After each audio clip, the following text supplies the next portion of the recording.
আমি আপনাদের দেখাবো একটি জিপার কীভাবে ইন্সপেকশন করতে হয়। প্রথমে আমি ইনভেন্টরি রিপোর্ট সংগ্রহ করব, তারপর এসওপি অনুযায়ী একিউএল 1.5 লেভেল 2-তে স্যাম্পল সংগ্রহ করব, তারপর সোয়াসের সাথে কালার ম্যাচ আছে কিনা তা মিলিয়ে দেখব। ব্র্যান্ড ঠিক আছে কিনা দেখছি, স্পেসিফিকেশন ঠিক আছে কিনা দেখছি,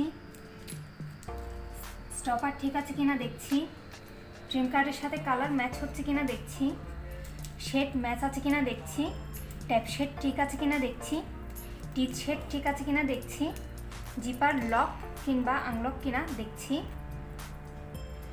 ফ্যাব্রিকের সাথে ম্যাচ হচ্ছে কিনা দেখছি, এরপর ওয়েভিং ডিফেক্ট আছে কিনা দেখছি, জিপার কাট বা ক্রকড কিনা সেটা দেখছি।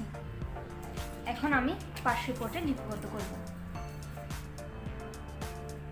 তারপর পাশ রিপোর্টে লিপিবদ্ধ করব। পাশ রিপোর্টে লিপিবদ্ধ করার পর স্টোরকে অবহিত করব। আর যদি ফেল হয় তাহলে একিউএল 1.5 লেভেল 3-তে রিইন্সপেকশন করব, কোয়ালিটি জিএমসার এবং মার্চেন্ডাইজারকে অবহিত করব। এখন আমি জিপারের কালার ঠিক আছে কিনা তা টাইপ বক্সের মাধ্যমে অ্যাপ্রুভ সোয়াসের সাথে মিলিয়ে দেখব। আমার যে জিপারটা এসেছে সেটা হচ্ছে টার্গেট বায়ারের লাইট রিকোয়ারমেন্ট প্রাইমারি UL 3500, এটা মিল আছে। তারপরে আমার সেকেন্ডারিতে দেখতে হবে, সেকেন্ডারি হচ্ছে D65,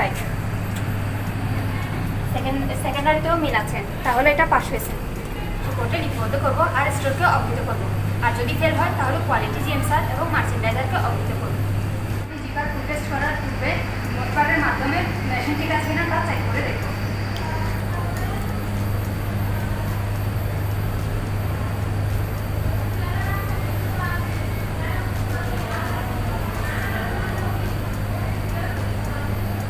মেশিন ঠিক আছে। এখন আমি আপনাদের জিপার ফুল টেস্ট করে দেখাবো। আমার জিপার ফুল টেস্টের রিকোয়ারমেন্ট হচ্ছে 15 RPS 10 সেকেন্ড।